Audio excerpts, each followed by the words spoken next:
Hello students, again हम लोग continue करते हैं चैप्टर लैंग्वेज ऑफ केमिस्ट्री। ठीक, लास्ट क्लास में आपने जो डिस्कस किया था, हम लोग पढ़ चुके थे कि व्हाट इंफॉर्मेशन डज और सिंबल है। एक सिंबल के पास क्या क्या इंफॉर्मेशन होता है। उसके बाद हम लोग डिस्कस किए थे about some formulas of an element, कुछ एलिमेंट के फॉर्मूले के बारे में। जब फॉर्मूला हम डिस्कस किया तो फॉर्मूले में हमने देखा कि कुछ एलिमेंट ऐसे भी थे जिनके पास एक से अधिक एटम जो थे उनके पास कंबाइन थे। जैसे कि आपको याद होगा, हमने लिखा था H2। तो H2 लिखने का मतलब क्या हुआ कि ये H बता रहा है कि इसमें जो एलिमेंट है वो है हाइड्रोजन, और जो 2 जो सबस्क्रिप्ट में नंबर लिखा गया है 2, ये बता रहा है कि वहाँ पे कितने एटम है, तो वो है 2 एटम, इसलिए इस फॉर्मूले को हमने लिखा है H2। ठीक, अब ये जो 2 एटम यानी कि इसके पास 2 एटम कंबाइंड है, ये इसकी प्रॉपर्टी है and this property is known as atomicity. ध्यान दीजिएगा, यहाँ पे लिखा हुआ है number of atoms present in molecules of an element, यानी कि एक एलिमेंट के एक मॉलिक्यूल में कितने एटम प्रेजेंट हैं वो कहलाएगी उसकी एटोमिसिटी। एटोमिसिटी वैसे काफ़ी अधिक होती है, हम लोग बार बार पढ़ेंगे। जिसकी एटोमिसिटी 1 होगी उसको मोनोएटॉमिक, 2 होगी डाई, 3 होगी ट्राई, 4 होगा टेट्रा, 5 होगा पेंटा। बट आपके लिए बस हम लोग 3 पढ़ेंगे। ठीक है, अगर डिस्कस किया गया है, लिखा गया है कभी कि कोई मोनोएटॉमिक एलिमेंट है या मोनोएटॉमिक आयन है, इसका मतलब क्या है कि उसके पास सिर्फ और सिर्फ एक एटम है। फॉर एग्जाम्पल देखिए यहाँ पे C फॉर कार्बन, कार्बन के पास कोई भी सबस्क्रिप्ट नहीं लगा हुआ है, यहाँ पे सिर्फ एक ही एटम प्रेजेंट है। Fe, Fe it means it is iron. C for carbon, Fe iron, यहाँ पे भी एक हीलियम, एक ही एटम है, और फ्लोरीन। ठीक है, फ्लोरीन अगर हमने सिर्फ यहाँ पे F लिखा है तो ये एक एटम है, लेकिन अगर हम इसके साथ 2 जोड़ देंगे तो ये क्या हो जाएगा, इसके पास 2 एटम हो जाएंगे। ठीक, एक एटम रहा तो इसको हम बोलेंगे मोनोएटॉमिक, लेकिन अगर 2 एटम हो गया तो इसको हम बोलेंगे डाइएटॉमिक। ठीक है, यहाँ पे एग्जांपल देखिए Cl2 chlorine, Cl for chlorine, और यहाँ पे 2 लगा हुआ है, इट मींस इसके पास नंबर ऑफ एटम कितने हैं तो 2 हैं। Oxygen O2 N2 F2।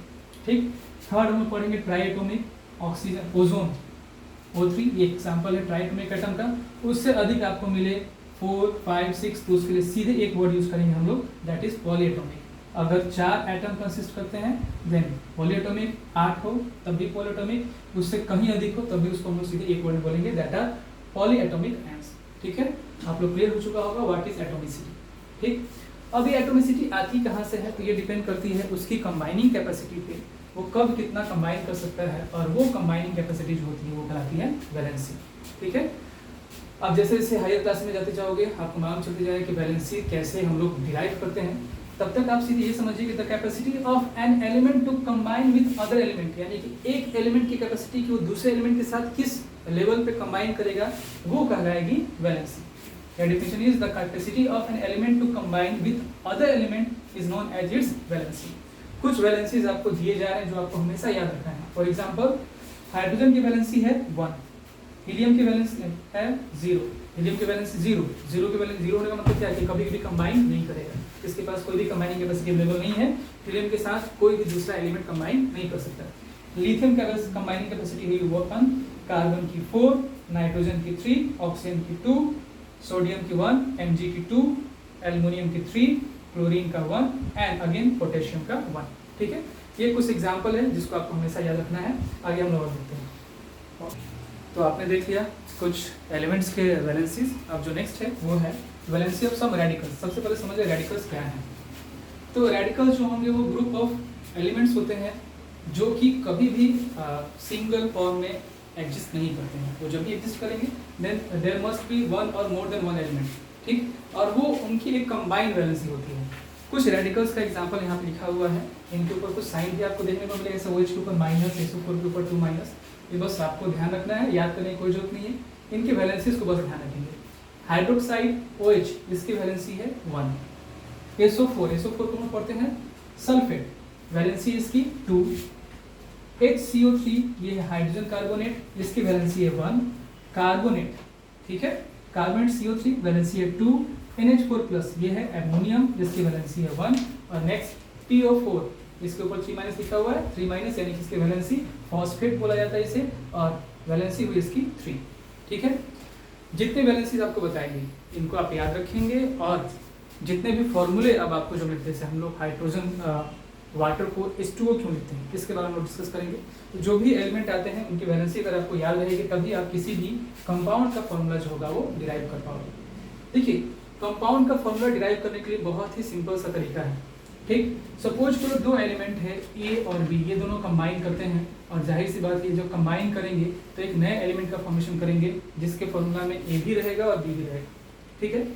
अब आप अगर सपोज करते हो कि ए की वैलेंसी है x एंड बी की वैलेंसी है y, तो सबसे पहले हम क्या करेंगे, इसको सिंपलेस्ट फॉर्म में तोड़ लेंगे, यानी कि अगर इन दोनों के बीच में कोई भी कॉमन फैक्टर होगा उस कॉमन फैक्टर को हम रिमूव कर देंगे और रिमूव करने के बाद क्या होगा कि ये वैलेंसी इंटरचेंज हो जाएंगी, यानी कि जो आपका नया एलिमेंट बनेगा उसका फॉर्मूला होगा ए वाई सबस्क्रिप्ट में y एंड बी x, ठीक है। समझते हैं इस चीज को। For example hydrogen and oxygen, ये दोनों कंबाइन करते हैं और बनाते हैं क्या, तो H2। अभी H2 आते हैं कैसे, H2 बनता है कैसे, तो आपने जो लिखा हाइड्रोजन की वैलेंसी कितनी है 1, ठीक, ऑक्सीजन की वैलेंसी 2, इन दोनों के बीच में कोई भी कॉमन फैक्टर नहीं है, ठीक। ऐसे में क्या होंगे, ये क्रॉस करेंगे, ये जो वैलेंसी होगी ऑक्सीजन की वैलेंसी वो हाइड्रोजन का सब्स्क्रिप्ट हो जाएगा और हाइड्रोजन की वैलेंसी जो होगी वो ऑक्सीजन का सब्स्क्रिप्ट हो जाएगा। हमारा फॉर्मूला डिराइव हो गया H2O, यानी कि हाइड्रोजन और ऑक्सीजन कंबाइन हुए और बना दिए H2O। ये H2O क्या है, ये है वाटर, ठीक है। नेक्स्ट देखते हैं, हमारे पास है Na सोडियम, कंबाइन किया हमने किसके साथ, ऑक्सीजन के साथ, ठीक है। ये सारे के सारे कंबाइन होते हैं अपने डायटोमिक फॉर्म में, यानी कि जब ये मॉलिक्यूल्स के फॉर्म में रहेंगे तभी कंबाइन हो सकते हैं। देखिए जरा, फॉर्मूला निकालने के लिए हम इस सब्स्क्रिप्ट को इग्नोर करेंगे। Na के ऊपर लिख दिया हमने 1, ऑक्सीजन के ऊपर हमने लिख दिया क्या 2, ठीक है। ये क्रॉस किया, ठीक। नया फॉर्मूला जो बना वो क्या हुआ Na2O, यानी कि जो कंपाउंड होगा सोडियम ऑक्सीजन का उसका फॉर्मूला होगा Na2O। इसमें सोडियम के 2 एटम प्रेजेंट रहेंगे, ऑक्सीजन का 1 atom. Next, carbon and oxygen को अगर हम कंबाइन करते हैं, valency of carbon 4, valency of oxygen 2। देखिए जरा, इन दोनों के बीच में कॉमन फैक्टर है और ये क्रॉस कर दे, 2 2 जा 4। अब हमारे पास जो नया वैलेंसी बना, कार्बन के ऊपर 2 और ऑक्सीजन के ऊपर 1, जब इसको हम क्रॉस करें तो कार्बन के नीचे हो गया 1, ऑक्सीजन के नीचे हो गया 2, यानी कि हमारा जो फॉर्मूला डिराइव हुआ दैट इज CO2। ये सिंपल से फॉर्मूले थे ओनली फॉर एलिमेंट्स। अब रेडिकल्स के साथ हम कैसे कंबाइन करेंगे, सपोज कीजिए आप कंबाइन करते हो सोडियम और प्लस हाइड्रोक्साइड, बिल्कुल सेम तरीका है। सोडियम के ऊपर उसकी वैलेंसी 1 और हाइड्रोक्साइड की वैलेंसी लिखी हुई है 1, ये दोनों जो क्रॉस करेंगे यानी कि इन दोनों के नीचे का जो सब्स्क्रिप्ट है वो 1 हो गया, 1 को हम डिनोट नहीं करते हैं, द फॉर्मूला इज NaOH, ठीक है। Next, hydrogen plus SO4, valency of hydrogen 1, SO4 की वैलेंसी 2, कंबाइन होंगे, क्रॉस होगा और ऐसे केस में H के नीचे आ गया, H का सब्स्क्रिप्ट हो गया 2 और SO4 का सब्स्क्रिप्ट हो गया पूरे होल का सब्स्क्रिप्ट 1, जिसको हम डिनोट नहीं करेंगे। और formula is H2SO4, H for hydrogen SO4 gives sulphate, यानी कि टोटल नाम इसका अगर हम बात करेंगे the complete compound is known as hydrogen sulphate, इसी को हम सल्फ्यूरिक एसिड कहते हैं। एक और एग्जांपल आप देख लीजिए, अगर हमने कंबाइन किया एल्युमिनियम को SO4 के साथ, इसको ध्यान से देखिएगा, एल्युमिनियम की वैलेंसी है 3 एंड SO4 की वैलेंसी है 2, जब ये कंबाइन करेंगे दोनों एक दूसरे के सब्स्क्रिप्ट में क्रॉस करेंगे, ठीक है। यहाँ पे जो फॉर्मूला बन के आता है Al के नीचे हम लिखेंगे 2 और SO4, क्योंकि ये वैलेंसी पूरे के पूरे रेडिकल के लिए जा रही है, ठीक है, तो पूरे SO4 को हम एक ब्रैकेट में करके उसके नीचे सब्स्क्रिप्ट डालेंगे 3, तो हमारा जो कंपाउंड बनेगा वो बनेगा Al2 SO4 का होल थ्राइस, इसका नाम होगा Al for aluminium, SO4 sulphate, इसका नाम होगा एल्युमिनियम सल्फेट, ठीक है। अब आप ये तरीका अपनाकर किसी भी कंपाउंड का जो होगा वो फॉर्मूला डिराइव कर सकते हैं। चलिए नेक्स्ट टॉपिक हम लोग के पास है, एक टॉपिक है दैट इज बाइनरी कंपाउंड। बहुत ही सिंपल सा चीज, बाइनरी कंपाउंड, कंपाउंड का मतलब समझ लीजिए more than one element, more than one, but यहाँ पे जो वर्ड है बाइनरी, बाइनरी रेसिस्ट करता है मोर देन वन एलिमेंट, एक से अधिक तो होगा लेकिन मैक्सिमम, बाइनरी का मतलब होता है 2, यानी कि नंबर ऑफ एलिमेंट मैक्सिमम कितने होने चाहिए, तो 2, इसने फिक्स कर दिया, यानी कि बाइनरी कंपाउंड में एक से अधिक 2 के बराबर, यानी कि नंबर ऑफ एलिमेंट कभी भी कितने होने चाहिए, तो वो होने चाहिए इसमें 2। यानी कि अगर कोई भी ऐसा कंपाउंड है जिसमें सिर्फ और सिर्फ 2 एलिमेंट है तो वो एक बाइनरी कंपाउंड कहलाएगा।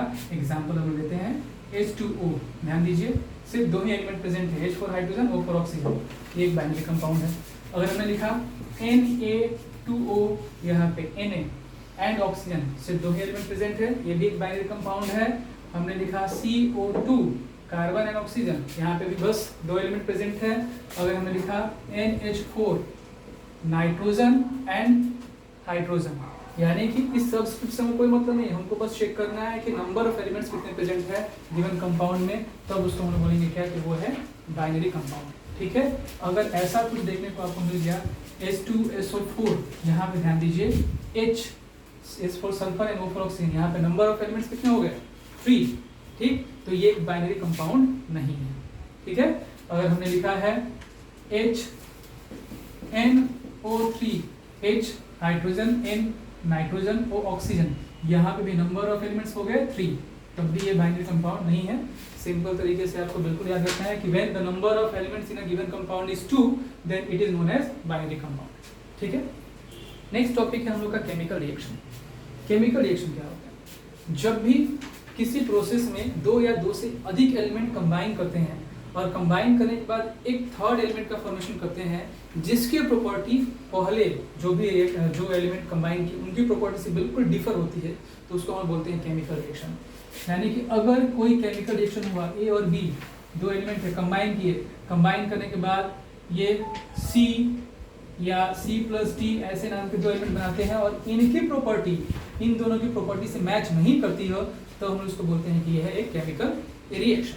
ध्यान दीजिएगा, इसका डेफिनेशन लिखा हुआ है, द प्रोसेस इन विच 2 और मोर देन 2 एलिमेंट भी हो सकते हैं और compound combine to form a new compound with new properties, यानी कि जो नया सब्सटेंस बने उसकी प्रॉपर्टी पहले के दोनों से बिल्कुल डिफर हो, तो वो कहलाएंगे आपके, वो एक प्रोसेस होगा, वो कहलाएगा केमिकल रिएक्शन।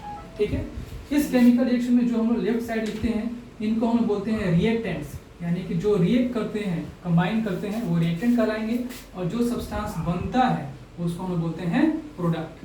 ठीक है, तो जो नया सब्सटेंस फॉर्म होगा वो कहलाएगा प्रोडक्ट, जो सब्सटेंस रिएक्ट करके नए सब्सटेंस को बनाते हैं वो कहलाएंगे रिएक्टेंट। हम लोग रिएक्टेंट को ऑलवेज लेफ्ट हैंड साइड में लिखते हैं और प्रोडक्ट को हमेशा हम राइट हैंड साइड में लिखते हैं और उन दोनों के बीच में एक एरो डालते हैं। ठीक है, आप चाहो तो रिएक्टेंट एंड प्रोडक्ट का भी डेफिनेशन लिख लो, आप नोट डाउन कर सकते हो। द एलिमेंट्स और compound which take part in a chemical reaction are known as reactant. ठीक है, and next the compound which is formed as a result of a chemical reaction is known as product। ठीक है, अब इसका हम एक example लेते हैं जो बहुत ही इजी हम लोग पढ़ते आ रहे हैं। हाइड्रोजन और प्लस ऑक्सीजन, ये दोनों रिएक्ट किया और ये करने के बाद क्या बना, तो ये बना वाटर। ठीक है, हाइड्रोजन ऑक्सीजन रिएक्ट किया और ये बना क्या, वाटर।